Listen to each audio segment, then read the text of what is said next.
thank you very much. It's lovely to be here in Kiev, which is a beautiful city. I've very much enjoyed what I've seen of it so far. Hopefully the video that I will show in the background while I talk will also show you that Culford is a very beautiful school as well. So I've been asked to talk about how British schools develop leadership, and I think it's a very interesting question because we all want our children to be educated, but we really want them to be educated to be leaders tomorrow, not just followers. But leadership isn't something that we teach as a subject in schools. It's something that you have to learn somehow during your education. So we attempt to do that through allowing children to take risks, to grow and to be challenged. And we talk about three things that we want our school to be for children: challenging, enriching, and fun. If children aren't challenged, then they are not stretching themselves and they're not developing as individuals and as human beings.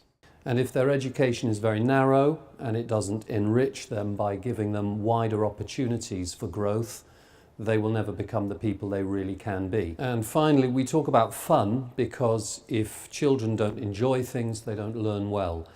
We think education is a flame, and we think that fun is the spark that ignites the flame. So all of the opportunities that we offer outside the classroom are part of making children richer and more rounded individuals who can develop themselves in that way. We also, of course, take security and safety very seriously because the first thing we say that children must feel is secure.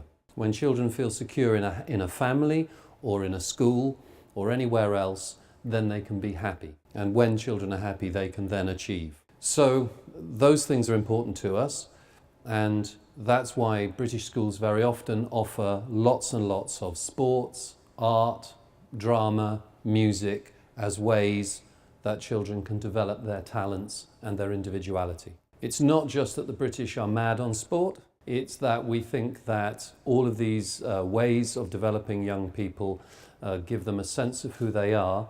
And children, even very young children, need to feel that they are successful in some way and can be successful in front of their peers, in front of other children.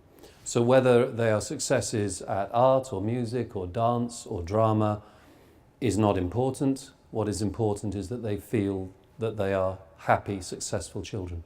And then the strange thing is that once we encourage them to know they can succeed, we also help them to fail, because we all fail more than we succeed in life, and it is our failures that lead us to our greatest successes. So one of the things we have is an indoor climbing wall at Culford, and children who like climbing take several attempts to make it to the top. They fail several times, but they fail safely, and they also learn leadership there as they help other children get to the top. And we talk about 4 values that we have at Culford that we think are very important for young people to develop. We believe that young people tomorrow will need to be flexible, they will need to be innovative, dynamic, and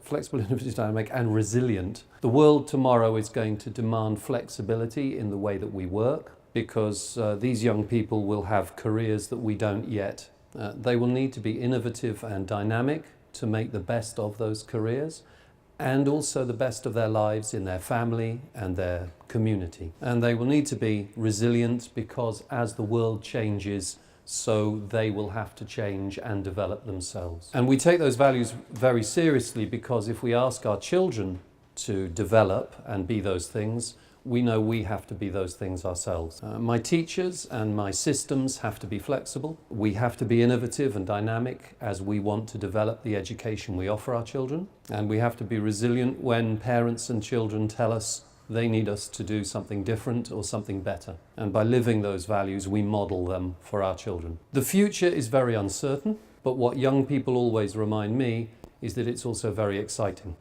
But I think the most important thing that you should take out of this fair this weekend is that each of our schools is slightly different, and you will find the right one that matches the needs and the talents of your son or daughter, and you must choose the right school for you. We believe that learning starts with the individual and focus on the individual. So I always say follow your head but also your heart and choose the school that is right for your child. I have a small audience, so it's probably best to stop talking at you, and if you have any questions that you would like to ask me or chat to me individually, please do. You'd be more than welcome. And thank you for your warm welcome to Kiev.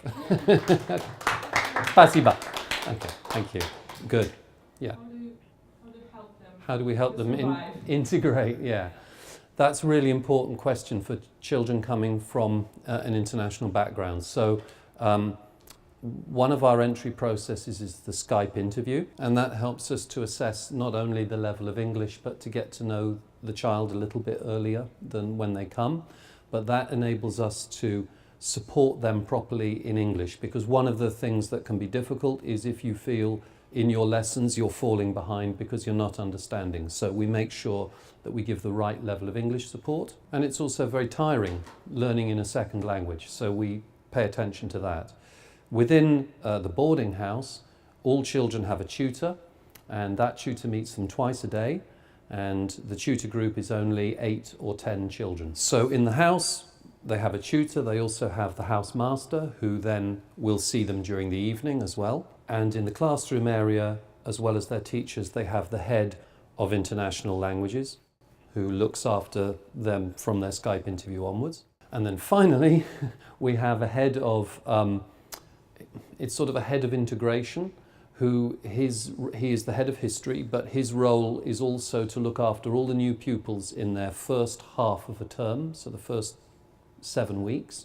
So he's just finished integrating all of our children this term, and his job is to be there as another point of contact for parents and for the children, and to make sure that they are feeling that they are integrated as new pupils. And then the summer before they come, in the summer term, the opera weekend, which is on Saturday the opera, on Sunday the roots. We invite all the new parents and the new pupils to come. It may be not possible if you live in Ukraine, but it can be a lovely long weekend in England, and again it gives the children a chance to come early and to begin to make friends and to feel that they're settled in the school.